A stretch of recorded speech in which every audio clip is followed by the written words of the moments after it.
আমরা প্রবাস আসার পরে আমরা যে ভুলটা করে থাকি, সর্বপ্রথম ভুল, আমরা 4-5 লাখ টাকা দিয়ে আমরা দেশ থেকে দেশের বাইরে আসি। আসার পরে আস্তে আস্তে যখন দেখি কাজের অবস্থা ভালো না, বেতন 1200 রিয়াল 1300 রিয়াল, দিন শেষে পরিবারের জন্য 25,000 30,000 টাকা দিই। দেওয়ার পরে হয় কি যে 1 বছর যায় 2 বছর যায়, তারপরেও আরও থাকে 4 লক্ষ টাকার ঋণ থাকে।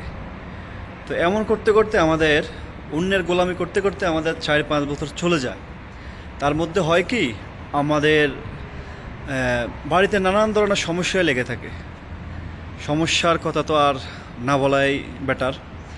সমস্যার মধ্যে একটা সমস্যা হচ্ছে যে দেশে আসে কি করবেই, আরও কয়েকটা বছর থাক, এমন করতে করতে হয়ে যায় 28 বছর 30 বছর।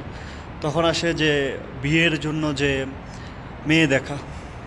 তখন কি হয়, তখন 28 বছর বয়সে যখন আপনার ফ্যামিলিকে বলবেন যে আমি বিয়ে করবো, আমি আসতেছি, বলবে যে আরও 2 বছর পরে আয়, সব কিছু কমপ্লিট করে আয়।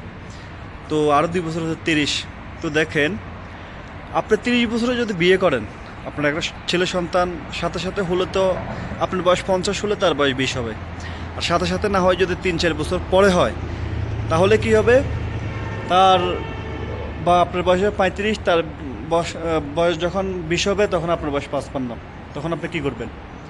তো ভাই, অল্প বয়সে বিয়ে করেন, আর প্রবাস জীবনের সম্পূর্ণ টাকা আপনি কখনো আপনার পরিবারকে আপনি দিবেন না। আপনার পরিবার আপনার জন্য জান্নাত, আপনার পরিবার আপনার জন্য সব থেকে বেস্ট, তারপরেও দিবেন না। কারণ দেওয়ার পরে দিন শেষে যখন 5 বছর 10 বছর বিদেশ করে বা 15 বছর বিদেশ করে যখন যাবেন, তখন ফলাফল শূন্য হিসেবে আপনার কাছে 1 টাকাও থাকবে না। যখন আপনি পরিবারকে বলবেন যে আমি এত টাকা দিচ্ছি, আমার টাকার হিসাব কই, তখন তারা এক এক কথায় উত্তর দিবে যে কী দিছস, কেমনে দিছস, এখন কত টাকা আছে, 1 টাকাও নাই, এটা করছি এটা করছি, শেষ। তো নিজের কাছেও কিছু টাকা রাখেন, পরিবারকে সব দিবেন তেমনটা না, কিছু রাখেন, কিছু পরিবারকে দেন। আর বিশেষ করে প্রবাসের মাটিতে আসার সাথে সাথে আপনার যে ভুলগুলো, এগুলা শুধরাবেন।